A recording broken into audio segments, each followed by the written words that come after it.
Boa tarde, pessoal. Na aula de hoje, nós vamos discutir sobre a questão de escopo das variáveis, o processo de visualização de uma variável dentro do seu código-fonte. Então, vamos criar uma seção no nosso resumo.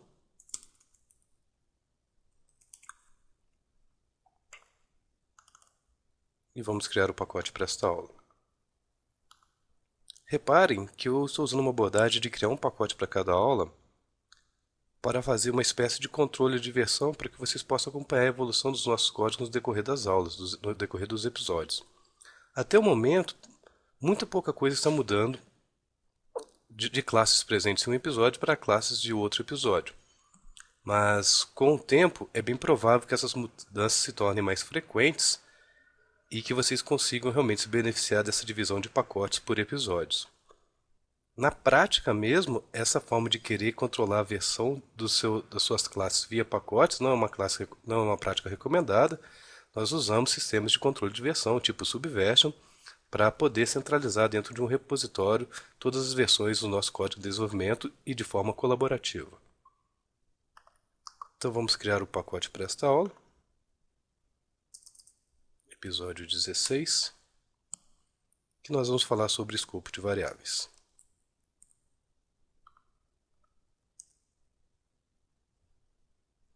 Então nós vamos começar a aula de hoje testando a questão de blocos, construtores, espaços em branco e a visualização das variáveis na definição dos seus blocos. Então, basicamente, a primeira coisa que eu vou fazer, vou criar uma nova classe aqui, eu vou chamar essa classe de exemplo de escopo. E dentro da minha classe exemplo de escopo, nós vamos fazer algumas brincadeiras relacionadas ao escopo de variáveis. Vamos criar uma variável de instância. Vamos aproveitar e mostrar a notação alternativa de declarar uma variável e ao mesmo tempo iniciar o seu valor. Vamos criar um método aqui.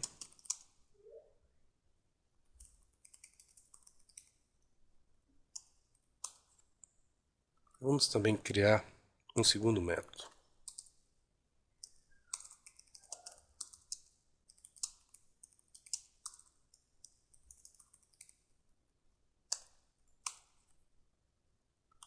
E vamos aproveitar também usar a forma alternativa de poder, dentro da mesma classe, criar um método main para poder testá-la. Então, basicamente, para poder chamar os métodos definidos dentro da classe exemplo escopo, eu preciso ter um objeto, uma referência para um objeto na heap do tipo exemplo escopo. Nós já vimos como que faz isso.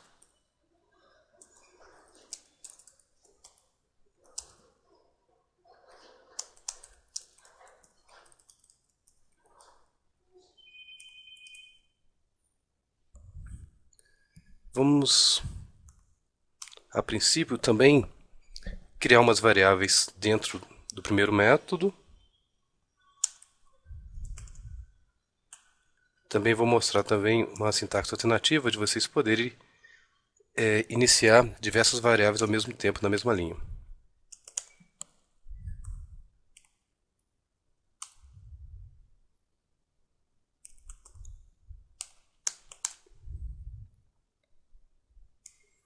O objetivo no final é nós entendermos qual será o resultado produzido por esse meu aplicativo, levando em consideração que eu estou misturando variáveis definidas em escopos diferentes e com o mesmo nome.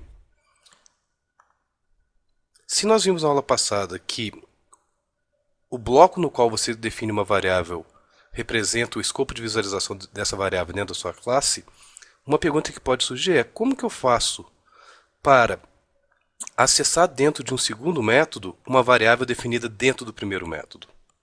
A resposta para isso é você passar como parâmetro para esse segundo método essa variável. Então eu poderia muito bem fazer segundo método, e caso eu queira passar algum valor para lá, vamos passar, por exemplo, o valor 8 para lá. Eu poderia passar inclusive uma variável.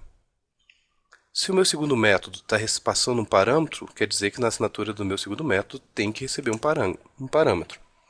Para confundir mais ainda, também vamos usar o nome de i para essa variável aqui.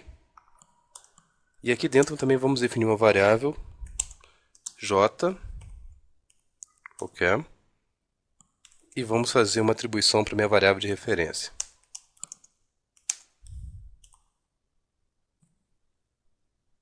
Estamos quase terminando o exemplo, então aqui eu crio meu objeto, e nesse meu objeto eu vou chamar o meu primeiro método. Quando eu chamar o meu primeiro método, uma série de instruções vão ser executadas, depois eu vou passar o controle para o meu segundo método.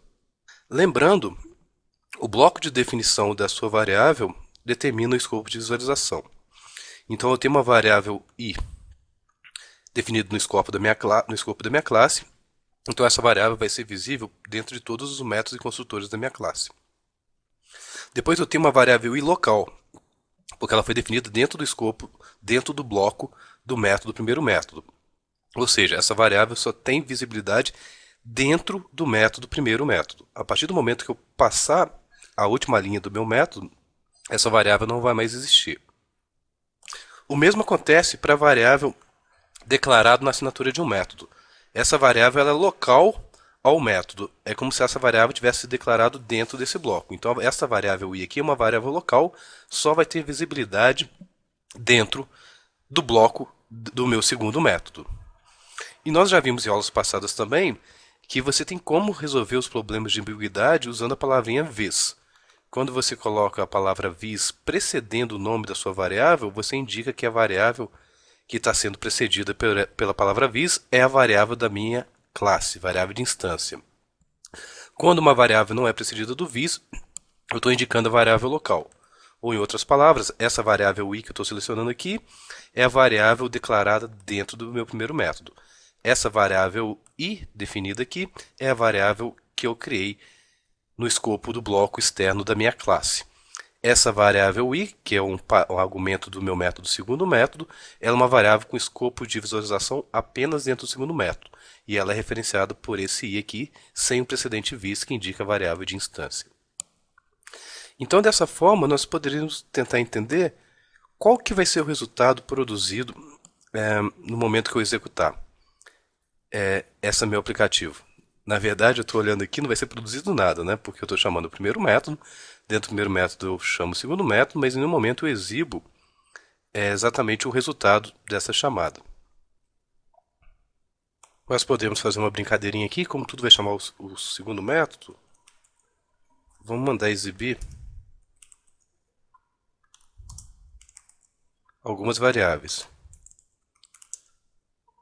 Valor da variável i local. Valor da variável de instância i. Valor da variável local j. Então, o valor da variável local i eu vou referenciar através da variável i. O valor da variável de instância vis.i. E o valor da variável local j apenas j, pois não é uma variável de instância. Então vamos colocar dois pontos aqui. Dois pontos aqui. Lembrando que o operador mais, quando utilizado, quando um dos operandos é uma string, a sua semântica é converter o outro operando automaticamente para string e fazer a concatenação. Eu vou rodar o aplicativo, vou depurar passo a passo, mas talvez fosse interessante vocês tentarem de antemão prever qual vai ser o resultado previsto aqui dentro. Então, eu basicamente ainda não sei, não fiz esse teste, vou fazer o teste agora com vocês, para a gente poder rastrear. Para vocês enxergarem tudo isso, talvez seja interessante você depurar para enxergar passo a passo que as variáveis locais e as variáveis de distâncias residem em locais diferentes. Então, eu vou fazer dessa forma. Eu vou colocar um breakpoint aqui e vou mandar depurar o meu arquivo.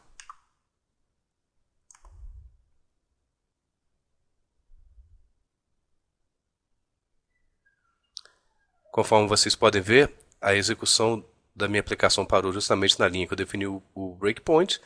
Eu vou então agora entrar dentro do meu primeiro método. Estou no meu primeiro método, para vocês terem um retrato da memória. Vis significa o objeto em execução.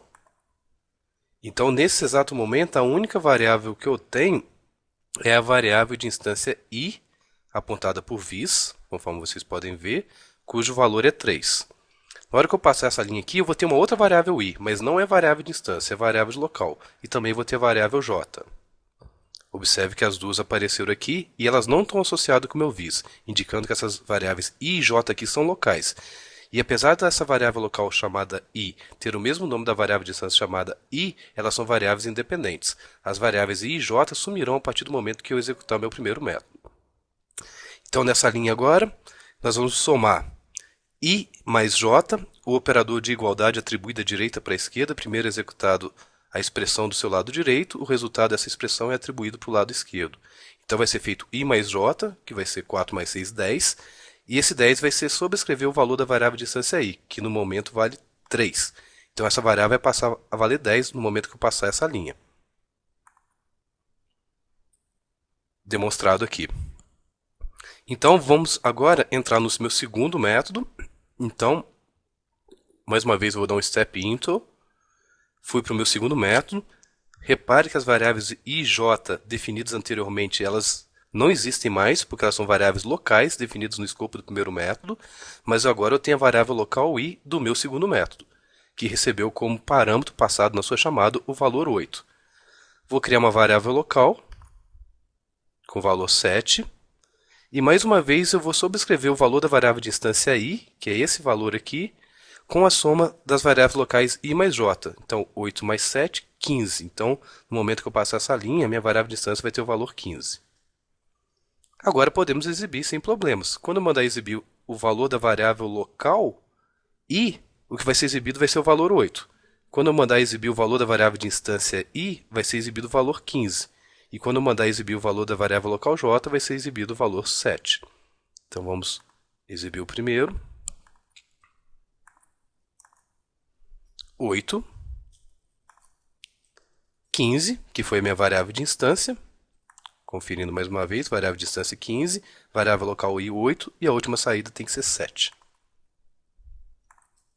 A última saída 7, demonstrando assim a questão do escopo das variáveis. Então, no meu resumo aqui, o exemplo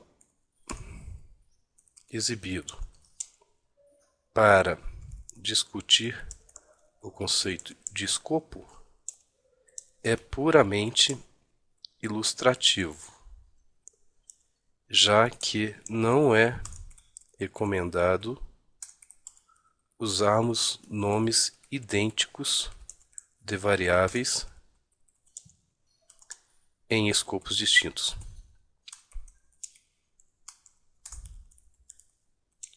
Já que isso pode tornar a depuração de nossos códigos mais tediosa. Então, eu fiz esse exemplo apenas para mostrar para vocês a questão do escopo das variáveis.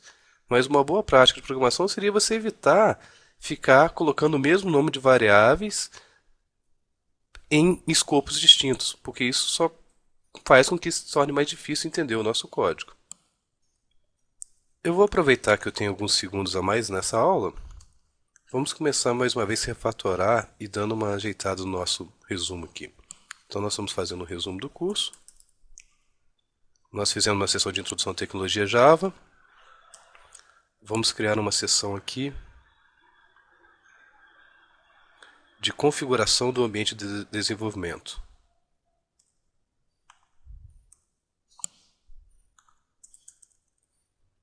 Configuração do ambiente de desenvolvimento.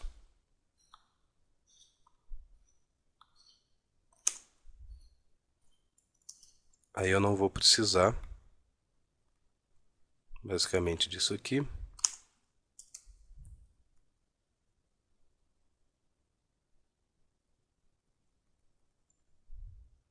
Não deu muito tempo, mas em outras aulas nós vamos atualizar esse resumo e torná-lo mais visível e mais organizado. Até lá, pessoal!